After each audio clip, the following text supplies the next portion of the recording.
Graça e paz no nome de Jesus, irmãos. Abra sua Bíblia no Evangelho segundo Mateus.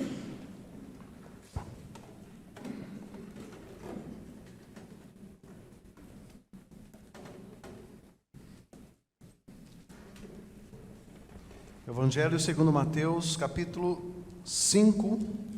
Vamos dar em continuidade à exposição no Sermão do Monte.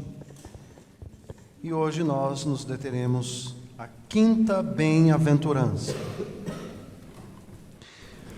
Vamos ler todos juntos o verso de número 7. Bem-aventurados os misericordiosos, porque alcançarão misericórdia. Oremos. Santo Deus, nós estamos diante do Senhor, te louvamos, nós elevamos ao Senhor as nossas orações, o nosso pedido de perdão. Nós te adoramos, ó Deus, na beleza da tua santidade. E nesta hora te pedimos encarecidamente que o Senhor fale conosco, através da tua palavra, que é poderosa, que é instrumento do teu Santo Espírito, para encorajar, animar, quebrantar, corrigir o teu povo.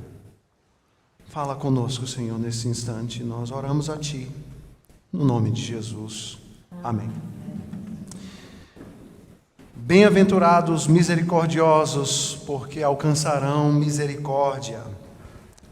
Crianças, hoje vocês vão ter um exercício aqui e também uma sugestão de exercício em casa.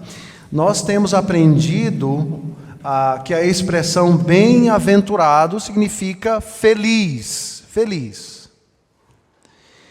Hoje, então, nós vamos aprender a respeito desta característica dos cidadãos do reino dos céus, que felizes são aqueles que são misericordiosos, porque alcançarão misericórdia. Nós vamos aprender o que significa a misericórdia. Pois tanto, desenhe o que você gostaria de dar a uma criança, a um coleguinha necessitado. Alguém que talvez não tenha um brinquedo, não tenha uma roupinha nova, não tenha uma série de coisas que você tem. Desenhe aí o que você gostaria de doar. Transformar talvez um brinquedo seu ou uma roupinha sua num presente para aqueles que nada possuem. Nada possuem. E aí aos pais, combinando obviamente com os filhos, talvez ao longo da semana, em algum momento, se programem para que os seus filhos possam exercer a misericórdia de uma forma prática, fazendo uma doação a uma criança que talvez não tenha absolutamente nada. Nada. Isso nos ensina um pouco a respeito daquilo que aprenderemos nesta manhã. Um desenho, um presente e uma criança para receber esta dádiva, esta doação. Vamos então a uma breve recapitulação até onde nós chegamos no Sermão do Monte. O Sermão do Monte descreve as características dos cidadãos do reino dos céus, dos discípulos de Jesus, quem somos e como nós devemos viver sobre a face da terra. Quais as consequências de alguém que foi alcançado por esta graça quando ele vive neste mundo caído. Mas antes de qualquer coisa, não podemos jamais nos esquecer que a graça de Deus permeia todo este sermão. Absolutamente nenhuma das características descritas aqui no sermão de Jesus é alcançada por nós, pelo nosso próprio esforço, mas pela graça de Deus, que muda as disposições mais profundas do coração do homem, nos inclinando a viver uma vida do reino, ainda que estejamos num mundo caído. Quando isto ocorre, então, nós reconhecemos a nossa miséria, que chegamos diante de Deus com mãos vazias, nada temos. Isso é uma prova daquela obra do Espírito que nos tornou humildes de espírito. A primeira bem-aventurança. A consequência de sermos humildes de espírito é que choraremos e lamentaremos pelos nossos pecados. O servo de Deus, ele lamenta ao passo que ele está dando passos de santificação em sua vida. Por isso, porque choramos e lamentamos os nossos pecados, somos então feitos mansos diante de Deus. Ora, quando nos colocamos diante do julgamento de Deus, cientes de que somos merecedores da sua ira, mas a sua graça e o seu perdão nos alcançou, nós somos habilitados por esta graça a responder de forma misericordiosa, graciosa, diante das circunstâncias difíceis da vida e também diante das pessoas difíceis com quem nós convivemos. Como vimos na última exposição, queridos, a quarta bem-aventurança nos diz: feliz são os que têm sede e fome de justiça, porque estes serão fartos. A quarta bem-aventurança, então, começa a nos levar para fora de nós mesmos. As três primeiras são muito mais um estado pessoal do coração. Mas a quarta começa a ganhar um corpo ético, prático, na nossa vida, aqui e agora. E nós aprendemos na última exposição que esta quarta bem-aventurança, essa sede e fome de justiça, funciona como um eixo temático, porque ela governa as três bem-aventuranças anteriores e as três posteriores. Isso porque o humilde de espírito, quando este tem fome e sede de justiça, ele se torna alguém misericordioso. Quando a fome e sede de justiça alcança alguém que chora por seus pecados, por exemplo, ele se torna puro de coração, verso 8. Quando esta fome e sede de justiça alcança alguém que é manso, naturalmente ele se tornará um pacificador. Da fome e sede de justiça para outros atos mais práticos na vida do discípulo de Jesus Cristo. Os misericordiosos. A quinta bem-aventurança. Bem-aventurados misericordiosos, porque alcançarão misericórdia. É interessante a nós, sempre que nos atemos um termo da Escritura Sagrada, definirmos esse termo. Talvez para nós, que somos servos de Deus, já temos contato com a Escritura Sagrada, estes termos são mais comuns. Mas talvez para aquela pessoa com quem nós temos contato, com quem cada um de vocês tem contato diariamente, os termos bíblicos são difíceis de ser entendidos. Vamos então definir o que vem a ser misericórdia. A misericórdia é inicialmente, queridos, um sentimento. Um sentimento que nos leva para fora de nós mesmos. Mas não é um sentimento estéril, vazio. Ele é acompanhado por um desejo que nos move a fazer algo de concreto por alguém que está em necessidade. Alguém que talvez não seja merecedor, mas a misericórdia que move o nosso coração nos dirige, nos move em direção a ela, para que algo seja feito. Algo seja feito. Façamos algumas definições de termos opostos ao que significa misericórdia, biblicamente falando. A misericórdia, queridos, é o oposto, ver para o seu próprio bem-estar.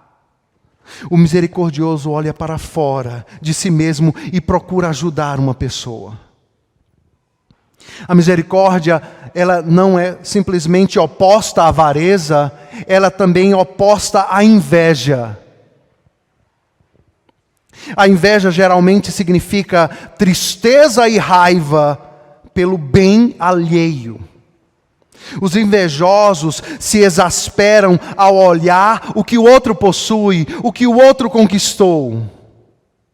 O invejoso, então, ele se alegra quando o bem do outro, de alguma forma, é destruído. O invejoso, então, se deleita ou tem prazer quando o outro perde aquilo que conquistou, para que este sinta o que o invejoso está sentindo. Mas a misericórdia não é assim. A misericórdia é quando vê alguém em grande necessidade, ela não simplesmente sente, mas ela faz alguma coisa. Queridos, esse sentimento, atitude, concreto, está ligado a Deus em toda a Bíblia, tanto no Antigo quanto no Novo Testamento. E ela exprime 2 pontos básicos.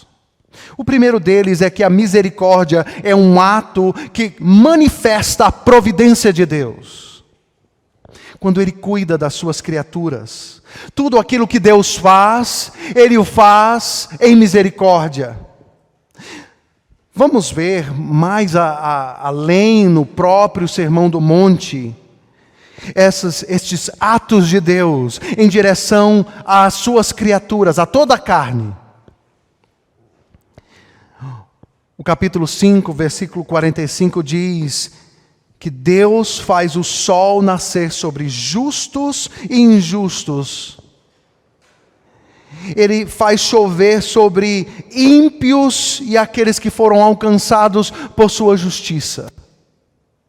A misericórdia de Deus é derramada sobre todas as pessoas, sobre a face da terra. Eis aí um dos pontos básicos quando nós pensamos em misericórdia. Mas um segundo ponto a respeito da misericórdia é que ela é em si um ato do perdão de Deus. Quando Deus perdoa um pecador, é dito que Ele tem sido misericordioso. Quando você é perdoado, quando eu sou perdoado, é porque as misericórdias do Senhor se renovam a cada manhã.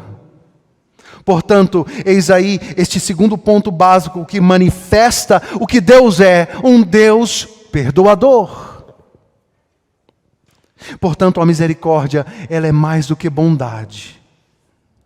Ela inclui bondade no seu arcabouço, mas ela é mais do que isso. Sinclair Ferguson, definindo misericórdia na Bíblia, disse, abre aspas, a misericórdia como um ato, é como um ato de curvar-se sobre os nossos joelhos e fazer com que as mãos façam algo para restaurar a dignidade de alguém cuja vida foi despedaçada pelos seus próprios pecados ou pelos pecados de outras pessoas. A melhor ilustração, queridos, sobre o que significa a misericórdia está ali nos evangelhos, em Lucas capítulo 10, dos versículos 30 a 37, quando Jesus nos fala a respeito da parábola do bom samaritano. Talvez você conheça esta história contada por Jesus, como um homem assaltado por ladrões, machucado e semi-morto, é deixado no meio da rua. Passa um sacerdote, dirigindo-se ao seu ofício religioso, e passa ao largo daquele homem. Depois, um levita, que também, apressado por sua agenda, não olha com misericórdia para aquele homem semi-morto na estrada, mas um samaritano, que era muito mal visto pelo povo de Israel, pelo povo de Deus. Vai até aquele homem e toma ele e trata das suas feridas e coloca sobre o seu cavalo e o leva para uma hospedagem e ainda deixa um voucher, dizendo, olha, se alguma coisa superar aí o gasto dele, me fale que eu vou pagar. Daí Jesus faz uma pergunta aos intérpretes da lei, dizendo: quem usou? Quem foi aquele que foi o próximo deste homem? E um mestre da lei diz: aquele que usou de misericórdia. A parábola do bom samaritano nos ensina basicamente duas coisas, de forma bem resumida. Que a misericórdia traz alívio às consequências do pecado na vida dos outros. A misericórdia traz alívio às consequências do pecado na vida de outras pessoas, tanto de pecadores, quanto aqueles que foram vítimas do pecado de outras pessoas. O samaritano não foi lutar contra a sociedade violenta, fazendo um protesto. O samaritano, ele não foi correr atrás dos ladrões para fazer justiça do mal que eles fizeram. Fazer justiça e talvez protestar por uma sociedade violenta é próprio. No caso de fazer justiça, aqueles que foram dados a autoridade para fazer essa justiça. Mas no texto da parábola do bom samaritano, ele é movido por aquilo que aquele homem mais necessita naquele momento. Ele necessita ser cuidado. A misericórdia traz este alívio. E o servo de Deus, o discípulo de Cristo, age para nesse aspecto mudar o mundo, fazer aquilo que Deus faria, para trazer alívio àqueles que estão sofrendo. Mas, em segundo lugar, a misericórdia não se esconde por trás de um zelo antibíblico no intuito de se proteger, de pagar um alto preço que cada um de nós, discípulos de Cristo, devemos pagar. O sacerdote e o levita tinham as suas agendas religiosas e eles julgaram-nas mais importantes do que o exercício da misericórdia. Neste aspecto, o samaritano agiu como Jesus agiria. E eles, tanto o sacerdote quanto o levita, conheciam bem o Antigo Testamento a respeito da misericórdia. Por exemplo, Oséias, capítulo 6, verso 6 diz: pois quero misericórdia e não sacrifício. Miqueias, capítulo 6, verso 8, nos diz: o que o Senhor pede de você, senão que pratique a justiça, ame a misericórdia e ande humildemente com seu Deus. Com seu Deus. Eis a mais bela ilustração a respeito de misericórdia no Novo Testamento.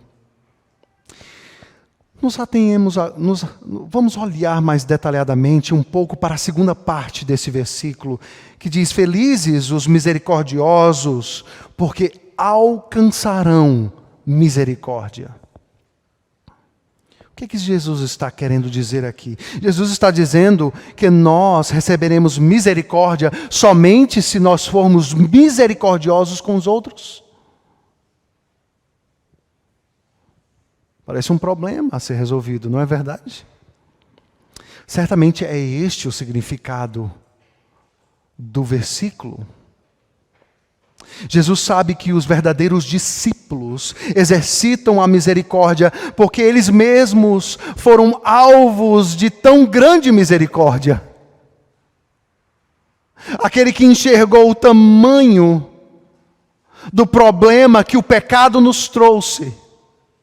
Aquele que enxergou claramente que na realidade merecíamos a condenação eterna.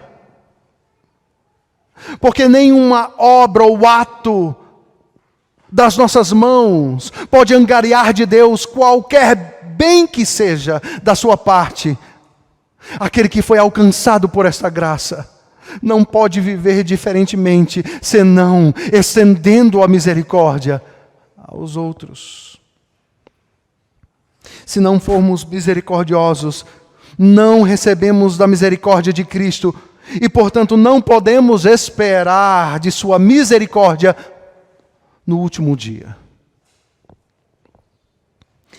Por outro lado, queridos, nós temos uma espécie de recado aos religiosos da época de Jesus. Há aqui implicitamente uma espécie de julgamento para aqueles que não servem a Deus, para aqueles que se preocupam somente consigo mesmo, para aqueles que não mostram misericórdia. A esses também a misericórdia será negada. Irmãos, esta bem-aventurança, ela é completamente contrária ao espírito do mundo em que vivemos. Isso porque a inclinação natural do coração do homem é para buscar o seu próprio bem-estar numa espécie de autoproteção. Naturalmente, as pessoas têm a tendência de olharem a vida tendo como referência a si mesmo. Enquanto as coisas estão boas comigo, tudo ok, tudo bem.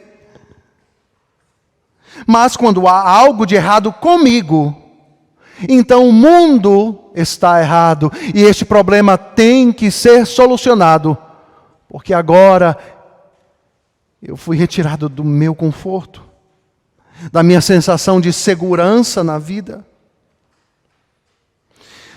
Há aqui, no entanto, algo um pouco mais complexo que eu gostaria que os irmãos prestassem bem atenção. E aquilo que é algo de mais complexo é como nós podemos associar a ideia de felicidade, pois aprendemos que bem-aventurado ser feliz, ao fato de fazer algo de bom para o outro. Isso porque a ideia e a concepção de felicidade é uma concepção que olha para nós mesmos. Está tudo bem na minha vida, há ausência de problemas, então sou alguém feliz. Então parece que na concepção de felicidade natural, isso não se encaixa bem com pensar ou olhar para o outro. Entendem o que eu quero falar? O que eu quero dizer? Como eu vou ser feliz se tenho que cuidar dos meus próprios problemas e a Bíblia agora está me ensinando que eu tenho que cuidar do problema dos outros para ser feliz? Queridos, geralmente quem faz essa pergunta possui a seguinte ideia básica: a felicidade está sempre associada ao meu próprio conforto. Ao mesmo tempo, a indiferença com aquilo que está ao meu redor. Enquanto está tudo bem comigo, então que os outros se virem. Cuidem de si mesmo. Essa é uma ideia típica de alguém que nunca entendeu a respeito da misericórdia de Deus sobre a sua própria vida. Ser misericordioso faz parte da felicidade dos filhos de Deus, diz João Calvino em seu comentário. Ser misericordioso faz parte da vida de um filho de Deus. É parte da nossa felicidade, agirmos como Deus age a cada dia. A cada dia. Ou seja, a nossa felicidade está ligada, em um certo aspecto, à misericórdia que exercemos com as pessoas que Deus coloca perto de nós, ao nosso redor. Ou seja, o que Jesus está nos ensinando aqui é que a nossa felicidade passa necessariamente pelo exercício da misericórdia, pelo que fazemos pelos outros. Pelos outros. Nós descobrimos muitas coisas a respeito da felicidade e somos declarados felizes pelo exercício dela no Sermão do Monte. Ora, se você vê um irmão ou uma pessoa que Deus colocou na sua vida e você pode fazer algo e você não o faz, aí ouviremos de forma bem contundente aquilo que João escreve em sua primeira epístola, no capítulo 3, verso 17, quando ele diz: Ora, se alguém possui recursos deste mundo e vê o seu irmão passar necessidade, mas fecha o coração para essa pessoa, como pode permanecer nele o amor de Deus? Duas coisas podemos aprender então com a quinta bem-aventurança. Não há uma terceira opção. A primeira delas é um chamado a amar o próximo da mesma forma como somos amados por Deus. Ou você ama a ponto de olhar para o outro, ou a sua vida estará sendo estruturada em volta de si mesmo. Somente de si mesmo. Somente do nosso próprio conforto, somente da nossa própria autoproteção. Da nossa própria autoproteção. Não é à toa que, resumindo os 10 mandamentos, quando interpelado pelo mestre da lei, Jesus disse a respeito do grande mandamento: amarás ao Senhor teu Deus com todo o teu coração, com toda a tua força e com todo o teu entendimento, e amarás ao teu próximo como a ti mesmo. Essa bem-aventurança tem uma aplicação que se encarna de forma vívida e concreta na pessoa de Jesus Cristo. É Cristo que é o exemplo máximo do homem misericordioso.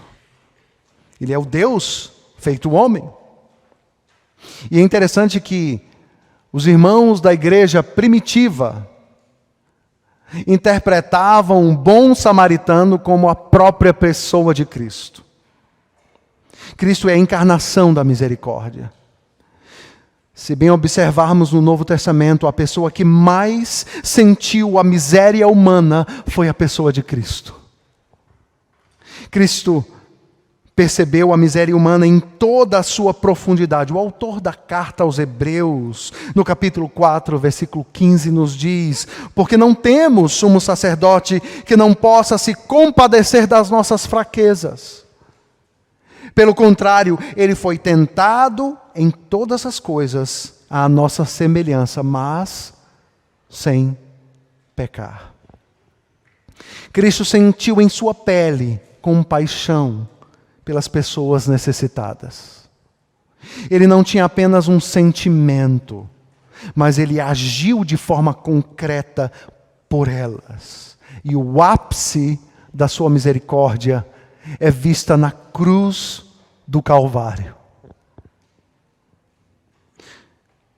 Quanto à história do bom samaritano, Cristo de fato é aquele que se doa e vem em nossa direção. Quando ele se deparou com pessoas quebradas, ele não acabou de quebrá-las, ele as curou. Quando ele se encontrou com homens cujas vidas estavam desvanecendo, ele não acabou de matá-los, mas ele os reviveu. Jesus restaurou o quebrado e curou o machucado. Ele nunca os deixou à deriva, mas foi até eles para lhes dar vida e vida eterna. E vida eterna. Quantas coisas podemos aprender com este único versículo, queridos irmãos? Em primeiro lugar,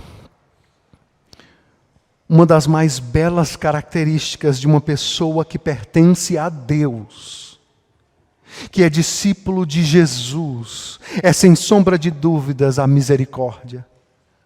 De fato, mais bem-aventurado é dar do que receber. Nos assemelhamos cada dia mais e mais à pessoa de Cristo, quando agimos misericordiosamente na direção do necessitado, fazendo exatamente aquilo que Ele fez por cada um de nós aqui. Todos nós aqui, sem nenhuma exceção, estávamos perdidos. como ovelhas sem pastor. E Ele veio ao nosso encontro, independentemente do que você fez no seu passado, das más escolhas que você fez, das atitudes. Deus não levou em consideração isso, quando levou para a cruz do Calvário o seu único filho, para que misericórdia fosse parte da sua vida. Por isso, o grande fundamento e motivação para sermos misericordiosos é a própria misericórdia que nos alcançou, que alcançou a você. Que essa seja a motivação e o motor que o faz sair de dentro de si mesmo. Isso será uma luta. Somos naturalmente egoístas, somos naturalmente centrados em nós mesmos. Mas nos lembremos daquilo que Ele fez e faz por nós todos os dias. Todos os dias. O amor com que nós amamos uns aos outros e também os de fora é uma marca registrada de que Deus está no nosso meio. Percebem isso? Quando a igreja se move em misericórdia, esta é uma marca registrada concreta. É muito mais que palavras, são gestos, são atitudes que nos levam a sair dessas portas e agir em misericórdia. Agir em misericórdia. Quem não ama, não conhece a Deus, pois Deus é amor, diz João em sua primeira epístola, no capítulo 4, verso 8. Todos aqueles que compreenderam as profundezas das riquezas de Deus por nós pecadores, que mereciam a morte e a condenação eterna, são misericordiosos. Quando a igreja está cheia deste amor que nos move para fora,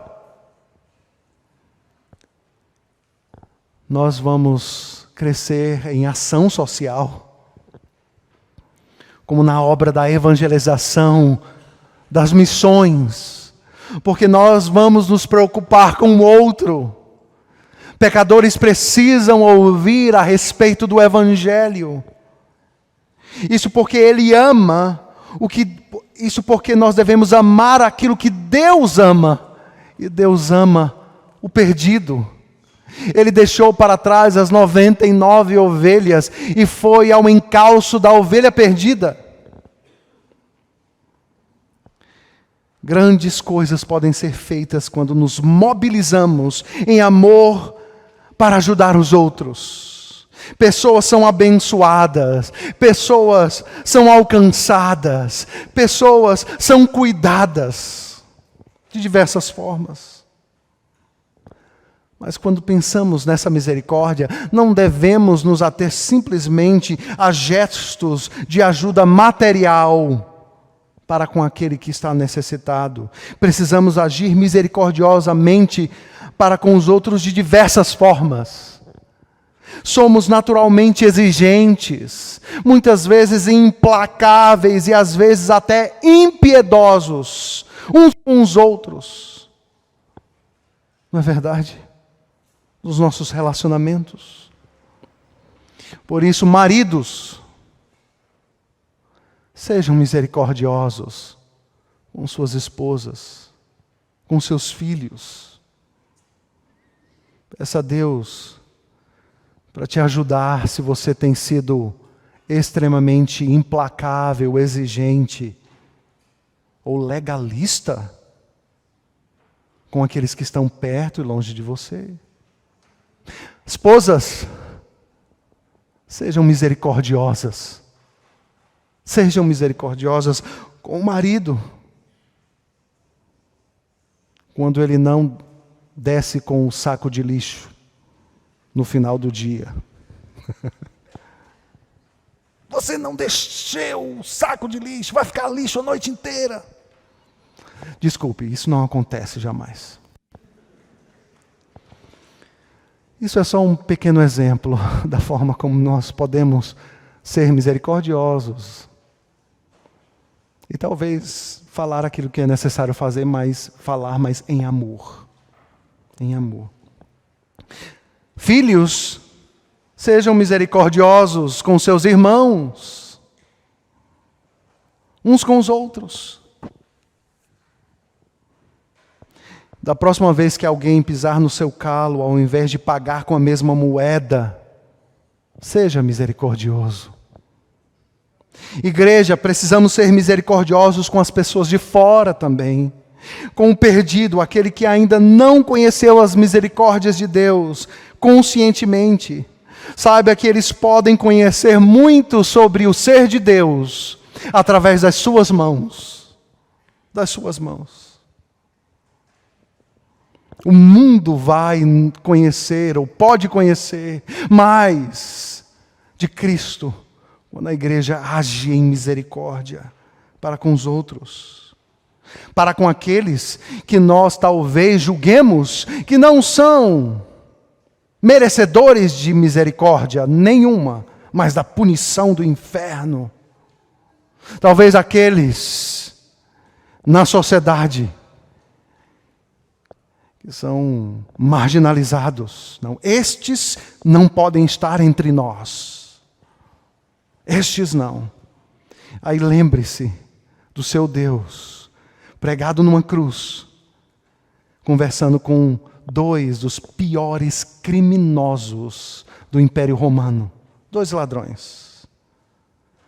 E não simplesmente ladrões, eram crucificados, a pior espécie, talvez estupradores e outras coisas mais terríveis. Estavam ali crucificados ao lado de Cristo. E Deus foi misericordioso com aquele que olhou para Jesus, mesmo desfigurado, e enxergou ali o Filho de Deus. O Filho de Deus. Não se esqueça que Cristo veio para salvar o perdido, o pecador, o doente. Portanto, o amor de Deus não é seletivo ou preconceituoso. Lembre-se que o ladrão da cruz foi alvo das suas misericórdias, da sua graça. Portanto, imagine que as piores pessoas de nossa sociedade são alvos também da misericórdia do nosso Deus. Queridos, eu gostaria de encerrar a exposição deste pequeno versículo que nos traz tanto nesta manhã, com a citação de um epitáfio. E epitáfio é aquilo que nós lemos nas lápides nos cemitérios. Aquela mensagem que é deixada ali e que tem a ver com a vida de uma pessoa. E com isso eu gostaria de encerrar essa exposição. A citação é a seguinte: o que eu guardei, eu perdi. O que eu gastei, eu tive. Mas o que eu dei, eu tenho. Que Deus nos ajude a sermos misericordiosos. Muito obrigado por nos acompanhar até o final desse vídeo. Para receber mais reflexões e ficar por dentro dos próximos conteúdos, te convidamos a seguir as nossas redes sociais que estão na descrição. Alguns vídeos aparecerão na tela, caso queira continuar nos assistindo. Abraço e até a próxima!